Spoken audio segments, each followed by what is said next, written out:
সকল গুরুজনদের প্রণাম, ছোটদের ভালোবাসা জানিয়ে আজকের নতুন দিনের আরেকটা ব্লগ স্টার্ট করছি। তো দিনটা ছিল সোমবার। তো রোজকার থেকে এই সোমবারটা বেশ অনেকটাই আলাদা ছিল। তার কারণ হচ্ছে রবিবার দিন অর্থাৎ গতকাল যে ভিডিওটা এসছেন সেখানে তো দেখেছেনই আপনারা যে আমি আমার বন্ধুদের সাথে বাইরে গিয়েছিলাম। তো তাদের সাথে একটা সুন্দর সময় কাটিয়ে মনটা খুব ভালো রয়েছে, সাথে প্রচুর এনার্জিও রয়েছে কাজ করার জন্য। আর সাথে যেহেতু পিউলিও ছিল, সব মিলিয়ে দারুণ কেটেছে।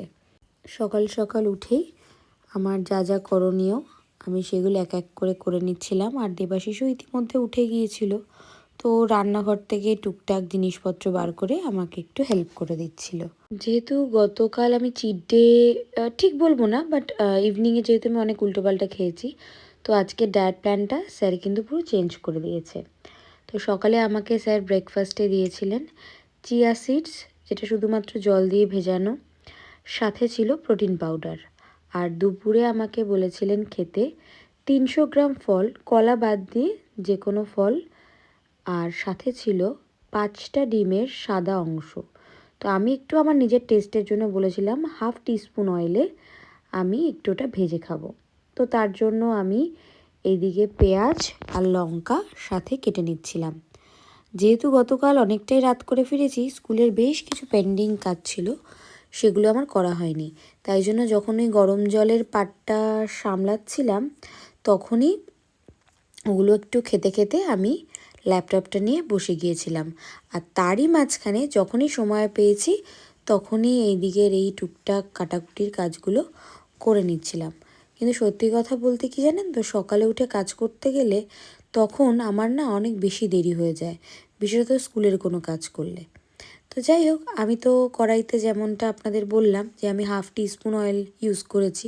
তো অলিভ অয়েলটা আমার ঢালা ছিল না বলে আমি সর্ষের তেলই ইউজ করেছি আজকে পুরো রান্নাটা করার জন্য। আর এখানে 5টা ডিমের হোয়াইট পার্টটা রয়েছে। তেল গরম হয়ে গেলে ব্যাস তারপরেই পুরো মিক্সচারটা কড়াইতে দিয়ে দিলেই বেশ খানিকক্ষণ নাড়াচাড়া, আর সাথে আমি একটু ঝালের জন্য অ্যাড করেছিলাম গোলমরিচ।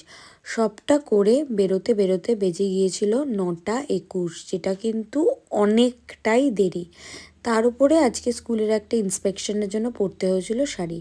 আমি গাড়িতেই ব্রেকফাস্ট করে নিয়েছিলাম, তারপর যখন সময় পেয়েছি তখন গিয়ে স্কুলে প্রোটিন পাউডারটা খেয়ে নিয়েছিলাম।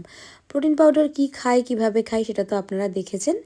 তো এভাবেই আমার ব্রেকফাস্টটা কমপ্লিট হলো। তারপরে লাঞ্চের মেনু আমি পেয়ারা আর বেদানা মিলিয়ে 300 গ্রাম নিয়েছিলাম, সাথে তো বললাম এগ হোয়াইট ছিল। তারপর বেরিয়ে পড়লাম স্কুল থেকে। আজকেও আমি অটো করেই ফিরেছি, দেবাশিস আনতে যায়নি। বাড়ি এসে একটা ভিডিও শ্যুটের জন্য একটু রেডি হয়েছিলাম, তো এটাই ছিল তার লুক। আচ্ছা, সন্ধ্যেবেলা 200 গ্রাম ফল ছিল, বাট বাড়িতে কোনো ফল অ্যাভেলেবেল না থাকে আমি স্যারের পারমিশন নিয়ে 95 গ্রাম বয়েল কর্ন খেয়েছিলাম।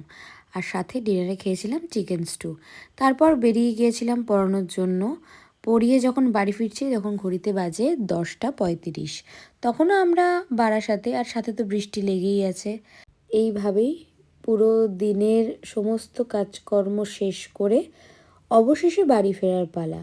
ঘড়িতে রাত 11টা। ফোনের যেমন চার্জ শেষ হয়ে গেছে, আমার আর দেবাশিস দুজনেরই কিন্তু চার্জ শেষ। ফোন চার্জ হওয়ার জন্য যেমন লাগবে কারেন্ট আর চার্জার, আমাদের দুজনের চার্জ হওয়ার জন্য লাগবে হচ্ছে ঠান্ডা ঠান্ডা ঘর, গরম গরম খাবার, সাথে টিভি, আর এক রাশ আনন্দ আর গল্প। এইভাবেই কেটে গেল আমাদের সোমবারটা। আশা করি আজকের ব্লগটা আপনাদের খুব ভালো লেগেছে।